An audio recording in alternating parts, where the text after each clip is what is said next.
So Keynes said that people are married to their own money, of the money of the currency of the state, and they don't see how the value of it is changing over time, that it is decreasing the value.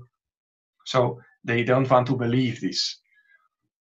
So yeah, it's very difficult. But could you please summarize just shortly why we are debt slaves? How we are debt slaves? Well, the simplest thing I can tell you is give an example. Okay. When I was 12 years old, after Holy Mass, I went with my father to the bar to have drinks.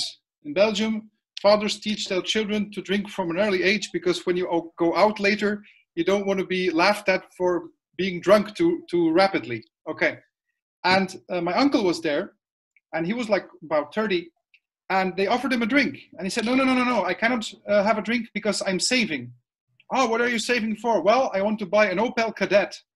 You know, you had the Opel Manta, which was the sports car, and then you had to. I'm talking about the 80s, man, 80s. 90s. Yeah. And when is the last time that you heard somebody say, "Well, no, I cannot do that because I'm saving"? It's definitely not often. No. Not often. I haven't heard it in a long time. And why is that? Well, simple, because people cannot save anymore. They are the amount of money left at the end of the month to really save. You can always save if you want, but having a normal, decent life and then being able to save a bit on the side is becoming more and more difficult. And so to buy a house, for instance, young people nowadays, they have to have a loan with two people, not on one name, but on two names, and some money from the parents. Because if you don't have money from the parents, that is what makes the difference between you getting the house and another couple getting the house. That is what it is. And then, what is the standard life of a person now? You study until you're, 24, 25. Nowadays, you have two or three degrees. Then you work. You have a loan and a house. Then you work until 50. Then at 55, your house is paid off. Then you get your first heart attack. Then you get, a bit of health issues. And at 70, 75, you're off this planet. And that is the life of most people. And I call that debt slavery. It's not, this is not how a free society works. Inheritance tax, for instance, is the most unjust tax there is. You have worked your whole life. You have paid taxes on that. And then when the game is over, in Belgium, for instance, 35%. It's just they recuperate your energy for a system that is serving the mammon. It's to serve their ends and not the ends of society. Even if we save money and we leave it in the bank, we will lose the purchasing power of it over time. And this is what really we see on long term. This is the truth. And then that's why we have these issues, right? So actually, this is the silent taxation of our wealth. Yes. It's not about the government of Hungary, of Belgium, or United States. It's all over the world. The system works in the similar ways because we all have fiat money, right? And they can print as much they want, and then they influence the value of money, of our savings, right? Is it true? Yes. And then we have price inflation, we have cycles, but at the end, the inflation is stronger than the economy can grow, and it's sustainable. That's what you say? Can I? Well, we haven't talked about that, but yes, of course. No, not yet. If growth is lower than your inflation, well, then you have a problem, and that is the problem now. Then you have deflation, and then it's a street. It's a street without an issue. It's you cannot get out.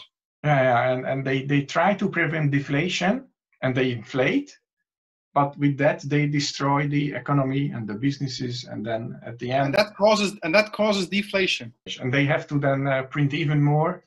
Reinflate. Okay, so that's the cycle, and then we have to take more and more debt to counteract that, and to produce GDP, more and more debt is needed at the end. That's the system, right? Yeah. Okay, that's how you see it. Okay, can we talk a little bit about why the European banking system sector is worse than, for example, in the States? Well, Is it yes, like that? yes, it is worse. Worse because There is a special aspect to the American economy, and that is that it has the world currency. And so the US can export their inflation. Okay. So that is a very important aspect. The European Union, if they inflate the money supply, they cannot export this price inflation. The US can, and that is a big difference. So my prediction is that the crash will not start in the US. It will start in the Eurozone. It's here that it will start. And so then money will flee to the dollar. That's what always happens, and it will happen again. And that is why we will see in the next coming years, we will see capital controls. It will be harder and harder to get money out of the European Union towards the dollar, for instance. You will have dollar accounts cancelled by banks. It already happens with gold. ABN AMRO, which is a Dutch bank, has cancelled their gold accounts with their customers, just like that. And it will happen also for the dollar accounts. So, yeah, the system, Europe is also an older population. It has a lot more problems with migration. There are the confidence of people in their government is much lower here than it is in the United States. So I don't see it happening in China. I don't see it happening in Latin America, not in the US. I see it happening here. Okay. It could be. It could be. That's definitely one possible way. That's my opinion. You know, you ask my opinion. It's not. That's why we are here. And also one solution for the debt problem is that's basically my last question. That solution to that problem is often a basic income, modern debt jubilee idea, and perhaps our audience know my discussion with Steve Keen, or I can insert this 1 minute. Now, what I would be doing is a whole range of things. First of all, I'd say everybody gets the same amount of money, so that levels the wealth playing field, because the wealthy don't get more than the poor. Everybody gets the same amount of money. If you are in debt, you must reduce your debt, or it's used as a debt offset. If you're not in debt, you get a cash injection. Now, the cash injection, if you had an economy which needed an economic stimulus, then you could use that as part of the stimulus. What I would prefer to do is say, well, it's actually corporate debt is also too high in most countries. And quantitative easing boosted the value of shares, which helped out those who own shares, disadvantaged those who don't.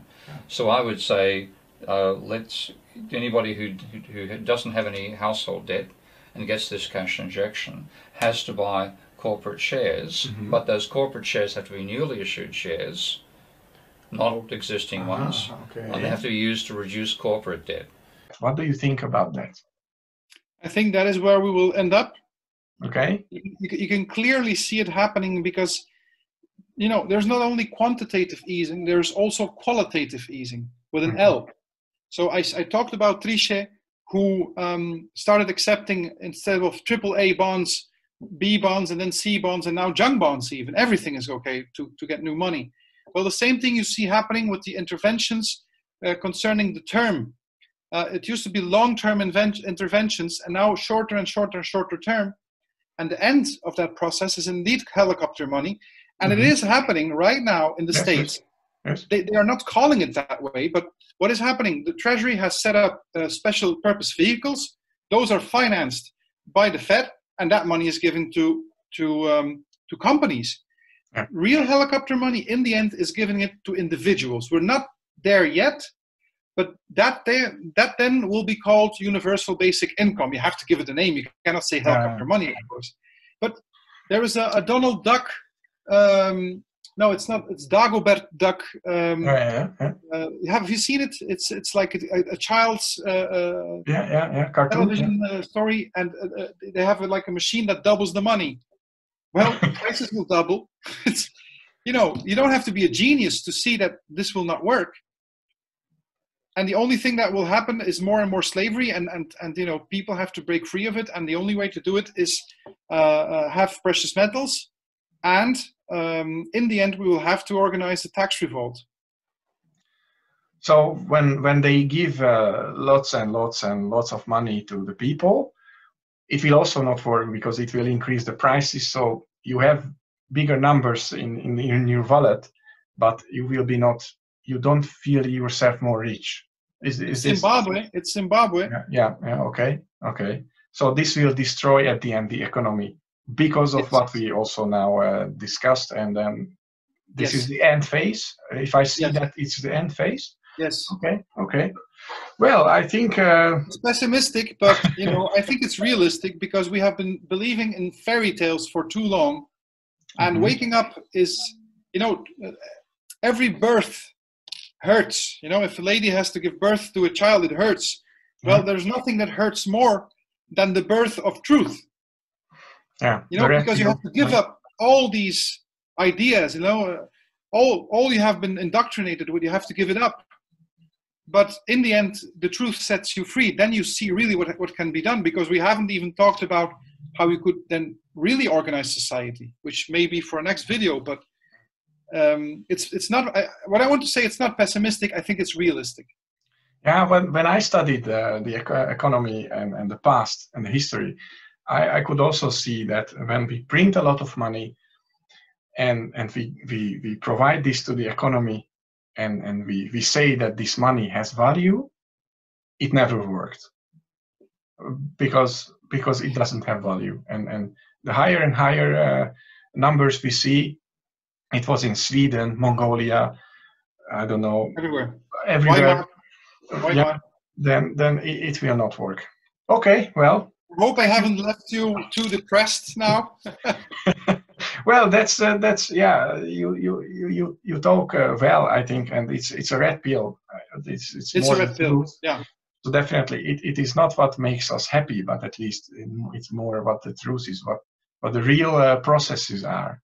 Yeah, well, I have to say that it is a phase. You know, you become depressed. I have become depressed, like in 2013 when I started discovering all of this.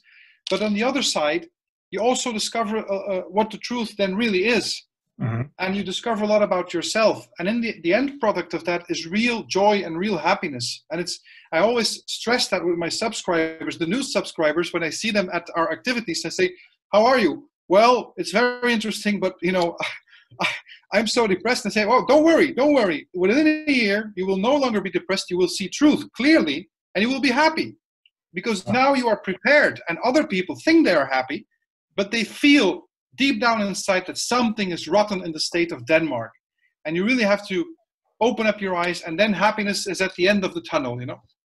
And it's not that at the end it will lead to a crisis, but we will not move to the caves. This happened many times before, and at the end the new system will start, right? It will lead to some kind of reset. Can I say that? Yes? Inevitably. Yeah, it is the late phase of this super cycle. We can say that, and we will see when it will burst at the end. Yeah. Okay. Thank you very much for being here, and I think you explained it very well and on a higher level than I could have ever done it. So you are really an expert. Thank you for your opinion and for your explanations. So thank you, and I wish you a nice day. And if you still have questions, I will email it to you. And with that, I have to say goodbye, because our time is up, I think. Okay. Thank you very much. Bye-bye. Okay, goodbye. Goodbye. Goodbye.